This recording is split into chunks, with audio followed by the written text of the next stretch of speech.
नमस्कार करें मित्रों, आपके अपने YouTube चैनल प्रभाकर क्लासेस में आपका स्वागत है। मित्रों, आज अपन इस वीडियो के अंदर क्लास 10 क्लास विज्ञान का चैप्टर नंबर 9 जो प्रकाश का परावर्तन एवं अपवर्तन है उसके बारे में अपन पढ़ने वाले हैं।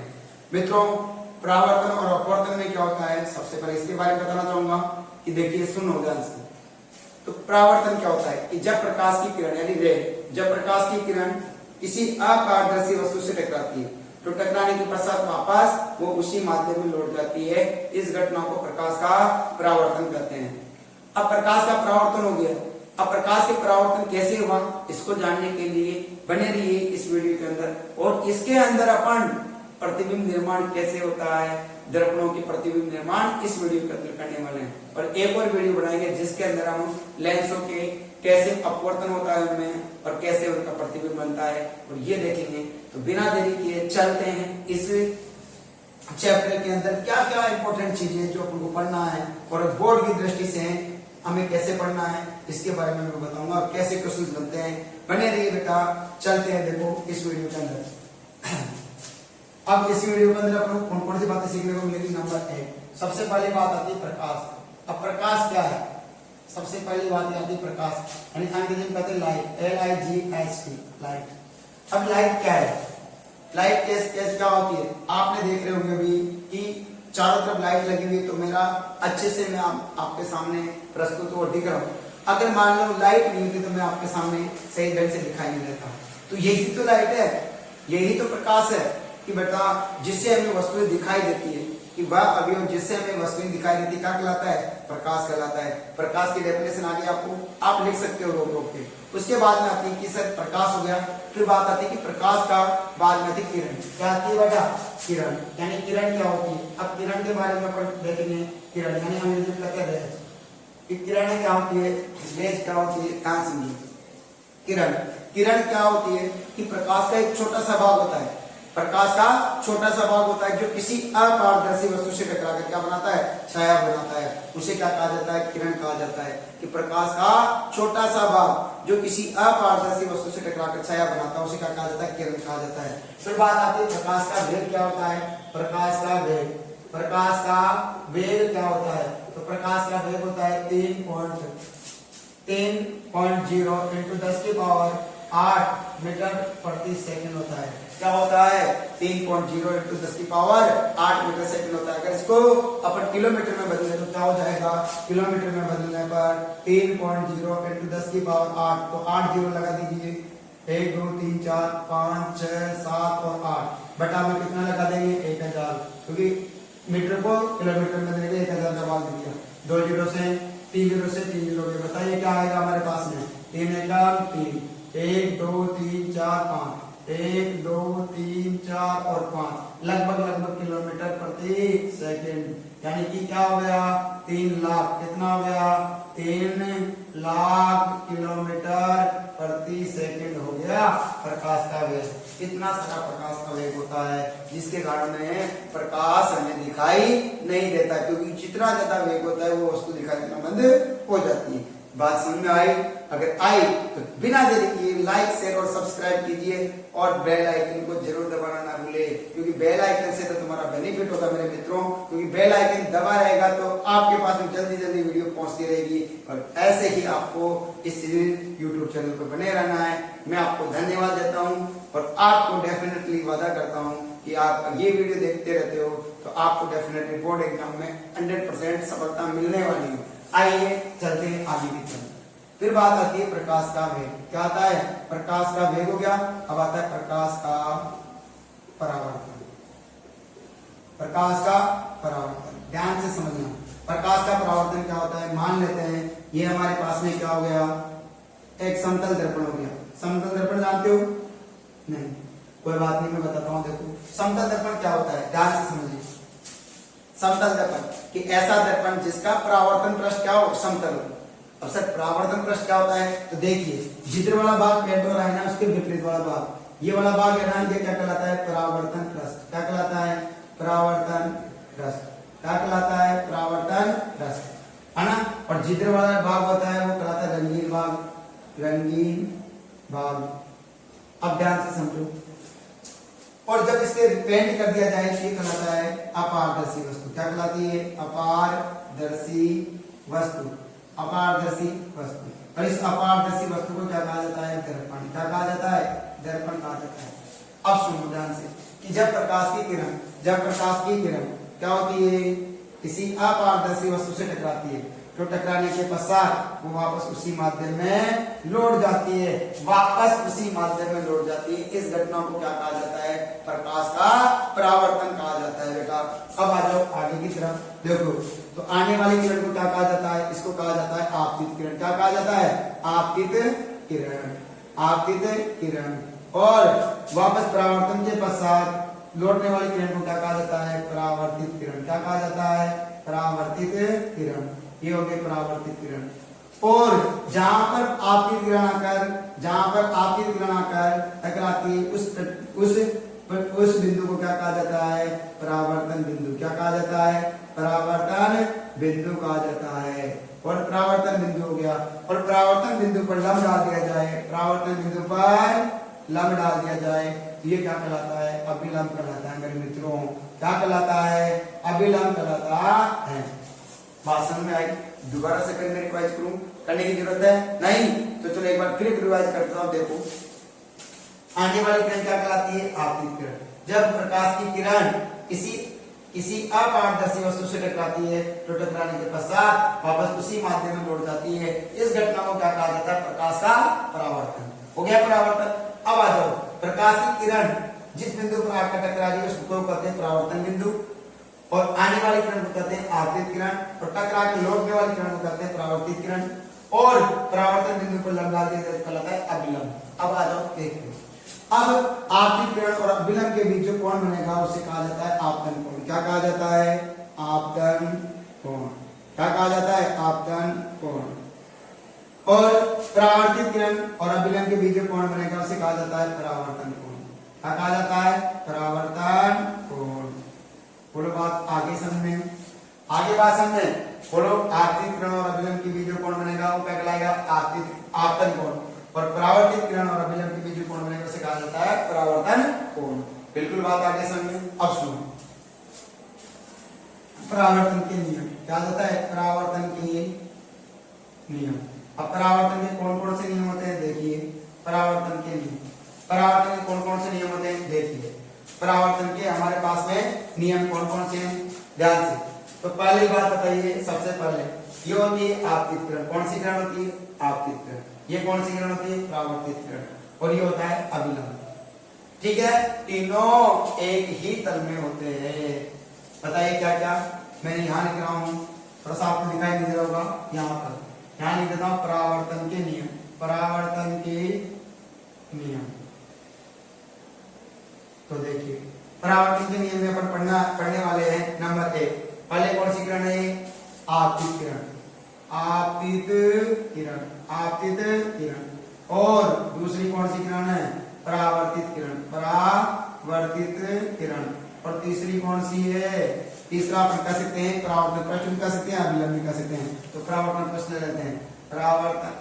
तीसरा लेते हैं परावर्तन पृष्ठ।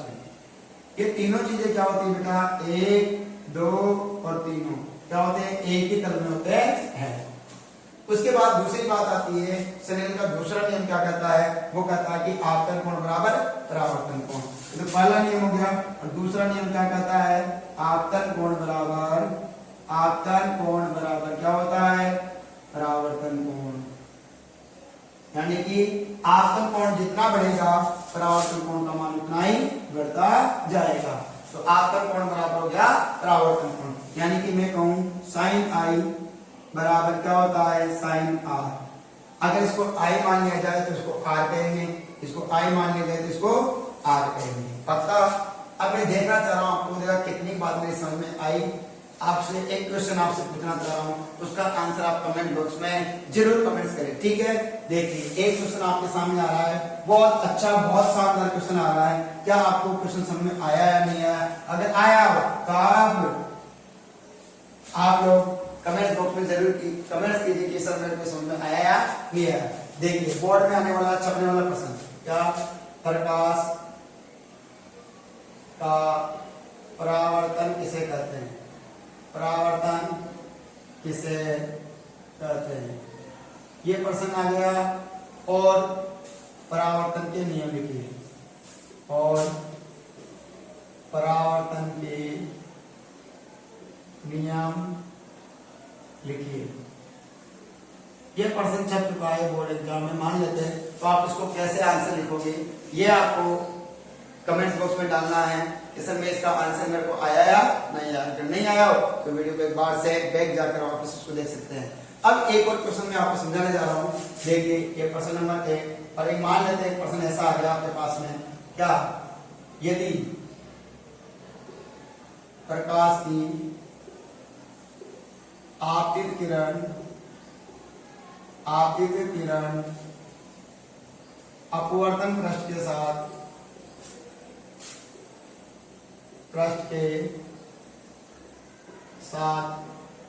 30 डिग्री का कोण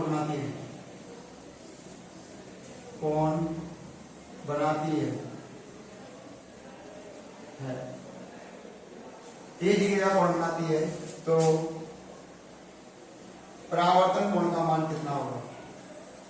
परावर्तन कोण का मान कितना होगा?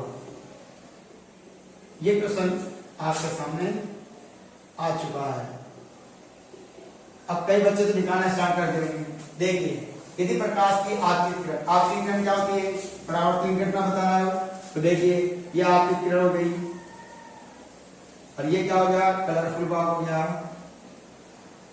इधर वाला भाग नहीं बताया, आपने बताया था शायद। इधर वाला भाग क्या होता है? परावर्तन पृष्ठ।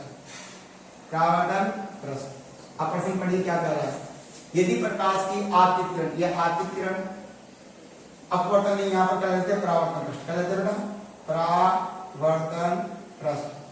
परावर्तन पृष्ठ के साथ ये परावर्तन पृष्ठ हो जाता है। परावर्तन पृष्ठ के साथ में कितने डिग्री का कोण बना रही है? 30 डिग्री का कोण बना रही है। पक्का? अब जब 30 डिग्री का कोण बना रही है तो पूछ रहा है क्या? परावर्तन कोण का मान कितना होगा? परावर्तन कोण का मान यानी कि यह परावर्तित किरण आ गई, ये क्या आ गया? अभिलंब आ गया। अब ये कौन सा कोण होता है? आपतन कोण। आपतन कोण। और ये कौन सा कोण होता है? आपको बताया गया था भी, परावर्तन कोण। अब आपके पास में क्या बात आ जाए? आपके पास में आ जाए कि सर आपतन कोण आ जाए, परावर्तन कोण अपने बराबर हो जाए। आपतन कोण आपको मिल जाए वैल्यू तो परावर्तन कोण की वैल्यू आपके पास में आ सकती है। तो मैंने बताया था अभी आपको कि आपतन कोण बराबर क्या होता है? आपतन कोण बराबर क्या होता है? बताइए। परावर्तन कोण। क्या होता है? परावर्तन कोण। अब बताइए आपतन कोण है क्या? नहीं, लेकिन आपको बताया था अब लंब होता है परावर्तन पृष्ठ और लंब कितने डिग्री का होता है? 90 डिग्री का। तो इसको मान लेते हैं आई और ये होता है आर। तो कोण आई, तो कोण आई प्लस 30 डिग्री बराबर कितना हो जाएगा? 90 डिग्री। किससे? लंब से। अब बताइए कोण आई की वैल्यू कितनी हो जाएगी? 90 माइनस 30। तो कोण आई की वैल्यू कितनी हो जाएगी? 60 आ गई। अब मैंने बताया था आपको यह आपतन कोण बराबर परावर्तन कोण, यानी साइन आई बराबर क्या होता है? Sine R. बताओ साइन आई की वैल्यू कितनी होगी? 60। तो साइन आर कितना हो जाएगा? ये भी 60 हो जाएगा।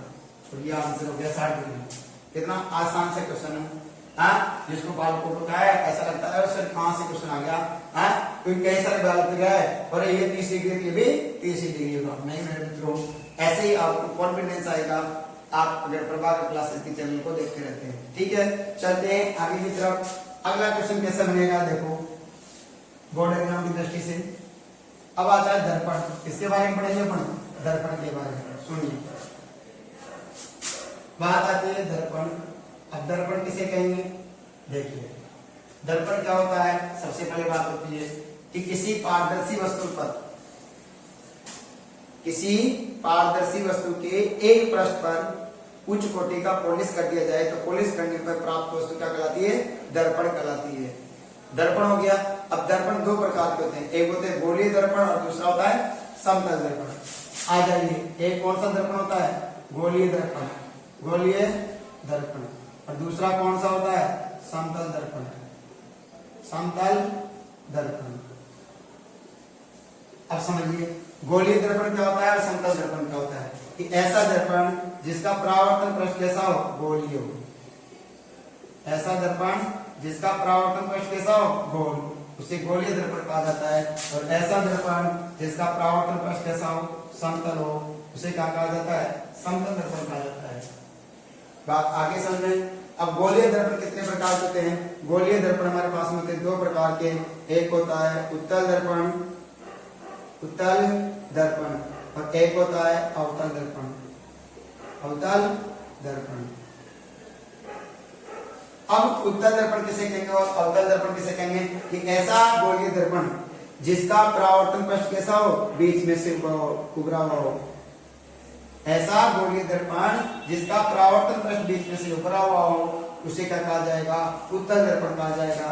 और ऐसा दर्पण जिसका परावर्तन पृष्ठ बीच में से दबा हुआ हो, उसे क्या कहा जाएगा? अवतल दर्पण कहा जाएगा। बोलो बात समझ में आ गई?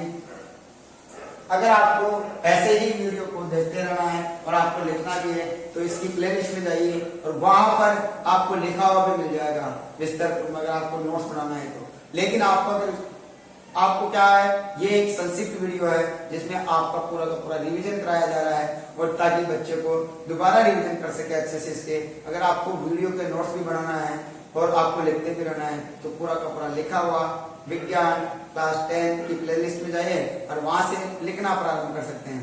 लेकिन आपको रिवीजन करना है तो ये वीडियो आपके लिए इंपॉर्टेंट होने वाला है, देखिए। ओके, बात ये अब आ जाता है क्या कि सर दर्पण बात हो गई। अब अपन पढ़ेंगे दर्पणों के प्रतिबिंब निर्माण, कि दर्पण के कैसे प्रतिबिंब निर्माण करेंगे। तो देखिए उसके लिए अपन को क्या है, कुछ जो महत्वपूर्ण बिंदु है उनको याद रखना होगा। नंबर 1, पहली बात मान लेते हैं ये कौन सा दर्पण है, बताइए जल्दी से। ये आपको बताया होगा भी सर ये अवतल दर्पण है। कौन सा दर्पण है? अवतल दर्पण है। और ये कौन सा दर्पण है? उत्तल दर्पण है। अब सुनिए ये क्या हो जाएगा हमारे पास? मुख्य अक्ष हो जाएगा। ये हमारे पास भी क्या हो जाएगा? मुख्य अक्ष हो जाएगा। यानी किसे कहेंगे? सुनो अब देखिए किसे कहेंगे? ये जो होता है वक्रता केंद्र C और ये होता है P, ध्रुव। क्या कहते हैं इसको? ध्रुव। और इसको क्या कहते हैं? वक्रता केंद्र। ऐसे इसमें देखिए ये क्या हो जाएगा हमारे पास? ध्रुव। और ये क्या हो जाएगा हमारे पास? वक्रता केंद्र। अब सुनिए देखिए वक्रता केंद्र और ध्रुव को मिलाने वाली सीधी काल्पनिक रेखा क्या कहलाती है? मुख्य अक्ष कहलाती है। ये हो जाएगा हमारे पास मुख्य अक्ष, मुख्य अक्ष। पक्का? उसके बाद आ जाता है वक्रता केंद्र किसे कहेंगे? परावर्तन पृष्ठ के बीच का बिंदु। गोलीय दर्पण में परावर्तन पृष्ठ का बीच का बिंदु क्या कहलाता है? ध्रुव कहलाता है। सॉरी, गोलीय दर्पण में परावर्तन पृष्ठ के बीच का बिंदु कहलाता है वक्रता केंद्र। और ध्रुव किसे कहेंगे? परावर्तन पृष्ठ के बीच का बिंदु। दर्पण चाहे अवतल हो या उत्तल में परावर्तन पृष्ठ के बीच का बिंदु क्या कहलाता है? ध्रुव कहलाता है। अब ये ध्रुव हो गया हमारे पास में। अब आ जाओ प्यारे बच्चों आगे की तरफ। उसके बाद में आ जाते हैं मुख्य फोकस के बारे में, एफ। और इधर भी आ जाता है एफ। अब क्या होता है सुनिए कि मुख्य अक्ष के समांतर आने वाले प्रकाश की किरण, मुख्य अक्ष के समांतर आने वाले प्रकाश की किरण परावर्तन के पश्चात मुख्य अक्ष को जहां पर काटती है या काटती हुई प्रतीत होती है, काटती हुई प्रतीत होगी, माने यहाँ पर काटती हुई प्रतीत हो रही है, ये क्या कहलाती है बेटा? मुख्य फोकस कहलाती है।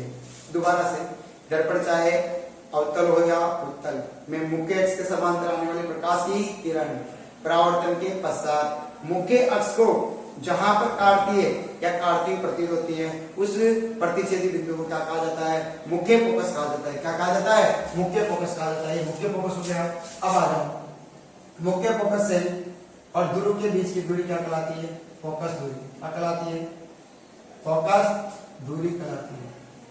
इसे स्मॉल एफ से इंडिकेट करते हैं। और मैंने कहा वक्रता केंद्र से लेकर ध्रुव के बीच की दूरी क्या कहलाएगी? वक्रता त्रिज्या कहलाती है। क्या कहलाती है? वक्रता त्रिज्या कहलाती है। और वक्रता त्रिज्या को किससे डिनोट करते हैं? आर से डिनोट करते हैं। इसी प्रकार से इसमें आ जाइए आगे की तरफ। सर बोलो, ये ध्रुव है, अरे मुख्य फोकस, इसके बीच की दूरी भी क्या कहलाएगी? फोकस दूरी कहलाएगी। और ये ध्रुव है, ये वक्रता केंद्र है सी, इसके बीच की दूरी क्या कहलाएगी? वक्रता त्रिज्या कहलाएगी। बोलो बात समझ में आगे आपको? अब आगे की तरफ चलते हैं। देखिए इनके प्रतिबिंब निर्माण क्या करते हैं? अब प्रतिबिंब निर्माण करते हैं। देखिए तो प्रतिबिंब निर्माण करने के लिए सबसे पहले आपको इनके नियम याद करने होंगे। नियम याद करने होंगे। पहला नियम है, देखिए ये कौन सा दर्पण है? अवतल दर्पण है। और ये कौन सा दर्पण है? उत्तल दर्पण है।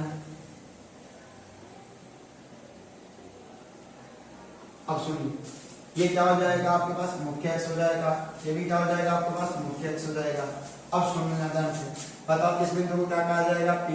इस बिंदु को क्या कहा जाएगा? F। अब आप ये जितनी दूरी ले रहे हो ये उतनी दूरी वक्रता केंद्र की लेना होगा। ये आपके पास आ जाएगा C। इधर से आप ये P, अब यहाँ से आप जितनी दूरी ले रहे हो उतनी दूरी आपको C की लेनी है। ये F और ये क्या हो जाता है? C। अब बताइए, अब देखिए क्या होता है।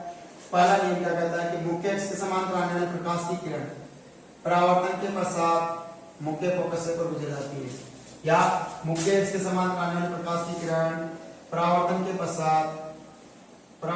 पश्चात मुख्य फोकस से गुजरती प्रतीत होती है। पहला नियम।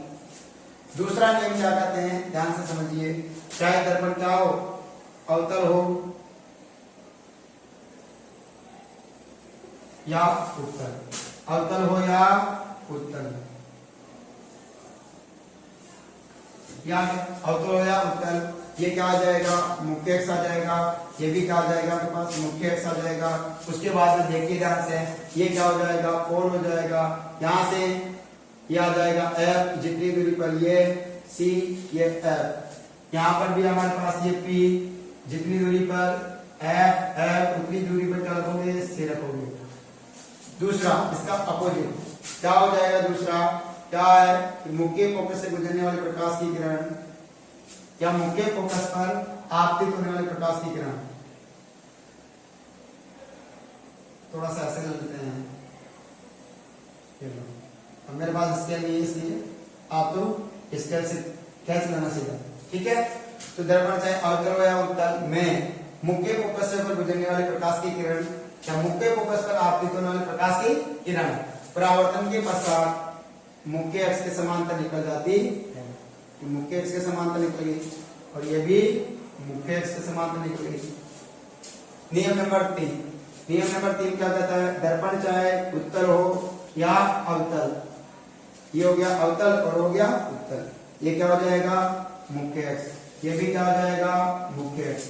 अब ये दर्पण बना दीजिए, ये दर्पण बना दिया सर, इधर भी ये दर्पण बना दीजिए सर, ये दर्पण बना दिया। अब क्या होगा? सुनना, यहाँ से क्या होता है बेटा? आपको बता रखा है ये F होता है और ये C, ये F हो गया और ये C हो गया। इधर देखिए ये क्या है बेटा? P, इधर क्या हो गया? F, और इधर क्या हो गया बेटा? जितनी दूरी इतनी उतनी दूरी इसकी, ये C। नींद तो नहीं आ गई? नहीं, बट गर्दन हिलाइए। आ गया समझा? चलिए अब देखिए ध्यान से, क्योंकि आपका रिवीजन करा रहा हूं मैं बेटा। अगर आपको मैं वैसे ही, क्या आप लोग 10th क्लास में अच्छे मार्क्स नहीं चाहते हो तो आपको ये वीडियो देखना ही पड़ेगा। नहीं देखे आपके नंबर कर सकते हैं, क्योंकि कहीं से भी बोर्ड में कोई भी क्वेश्चन पूछा जा सकता है। और मैं क्या कह रहा हूं, क्योंकि बेटा बोर्ड में ज्यादातर प्रतिबिंब निर्माण की ही क्वेश्चन पूछे जाते हैं कि प्रतिबिंब निर्माण कीजिए, जब वस्तु वहां पर होगी तो कैसा बनेगा और यहाँ पर होगी तो कैसा बनेगा। इसलिए ये नियम आपके लिए इंपॉर्टेंट है, तो आपके लिए इंपॉर्टेंट है तो मेरे लिए भी इंपॉर्टेंट हो गया, क्योंकि बच्चों को पढ़ाना है मुझे भी। और बच्चों को पढ़ाऊंगा और एग्जाम में आ गया तो बच्चे क्या करेंगे? अरे यार सर ने पढ़ाया था ना। तो प्लीज एक बार लाइक शेयर और सब्सक्राइब जरूर कीजिए। लास्ट का लिंक पर आ जाते हैं। देखो क्या है बेटा? ये कौन सा जाएगा? वक्रता केंद्र। ये वक्रता केंद्र हो गया। जब प्रकाश किरण वक्रता केंद्र से गुजरेगी तो वापस उसी दिशा में लौट जाएगी। आ जाओ यहाँ से, जब कोई प्रकाश किरण वक्रता केंद्र पर आती है प्रतीत होगी तो वापस उसी दिशा में लौट जाएगी।